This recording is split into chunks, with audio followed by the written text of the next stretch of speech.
Tu te lances dans l'entrepreneuriat? Tu crois que le fait de dire que tu es entrepreneur et te lancer dans ce monde sauvage, ça suffit? Tu vas bien vite redescendre sur terre. Assalamu alaikum, big up à toutes et à tous. J'espère que vous allez bien. Je me présente. Coach Big Up, votre coach de vie en développement personnel et organisationnel. Bienvenue dans le bus de l'entrepreneuriat. En effet, nous sommes mercredi et le mercredi, mes passagers, ce sont les entrepreneurs.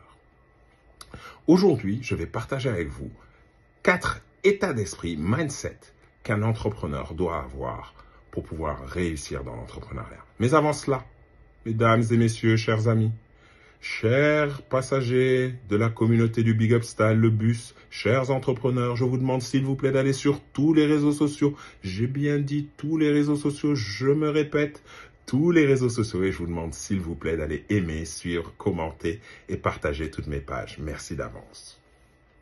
Quels sont ces 4 états d'esprit qu'il faut à tout prix avoir pour être entrepreneur? La première, c'est la responsabilité totale.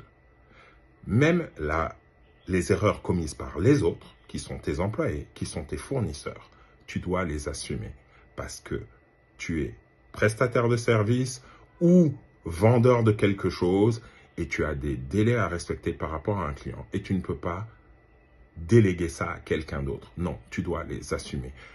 Un entrepreneur, ça ne fuit pas ses responsabilités, ça les assume, ça revendique qu'il est responsable et qu'il assume et qu'il fait ses choix. Quand tu fais un choix, rappelle-toi que tout choix a un prix et il faudra en assumer le prix et les conséquences. C'est ça, être entrepreneur.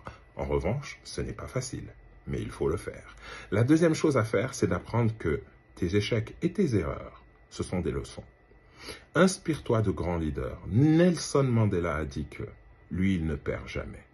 Soit il gagne, soit il apprend une grande leçon. Dans tous les cas, il en sort gagnant.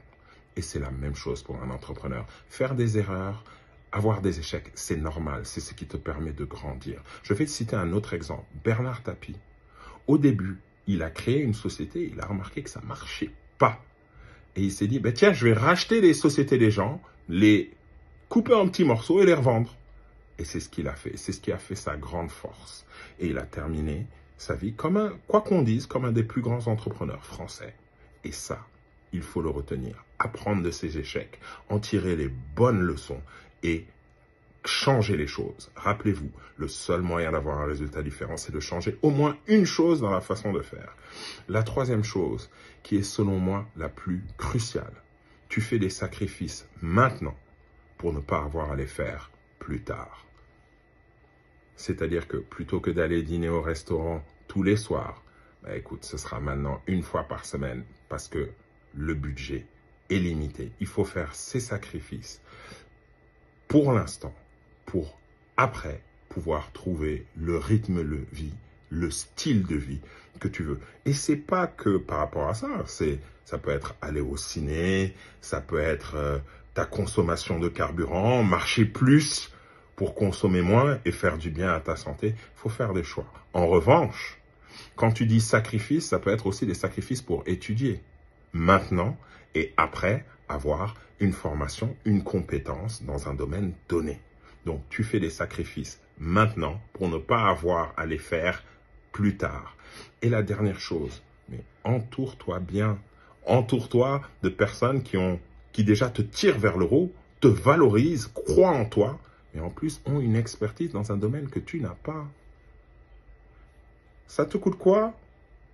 Tu peux prendre un cabinet comptable, mais demande à ton comptable des conseils par rapport à certaines choses. Une expertise dans un domaine que tu n'as pas. Tu ne peux pas être l'expert partout, tout le temps. Il y a des choses au début, justement, des sacrifices qu'il va falloir faire. Tu vas payer un cabinet comptable parce que tu n'es pas capable de faire ta comptabilité tout seul, parce que tu ne maîtrises pas la loi, tu ne sais pas ce que tu dois payer, ce que tu ne dois pas payer. Et on est tous passés par là. On a appris au fur et à mesure. Partagez avec moi en commentaire quel est le mindset que vous allez mettre en place en premier. Quel autre mindset vous pouvez nous proposer? Partagez cette vidéo dans votre entourage. Il y a d'office un entrepreneur qui a besoin d'entendre ça, qui ne sait pas ça, qui a besoin d'être conseillé. Sur ces bonnes paroles, vraiment, je vous remercie de nous avoir suivis jusqu'au bout et je vous souhaite une excellente journée pleine de bonnes choses. Big up la familia.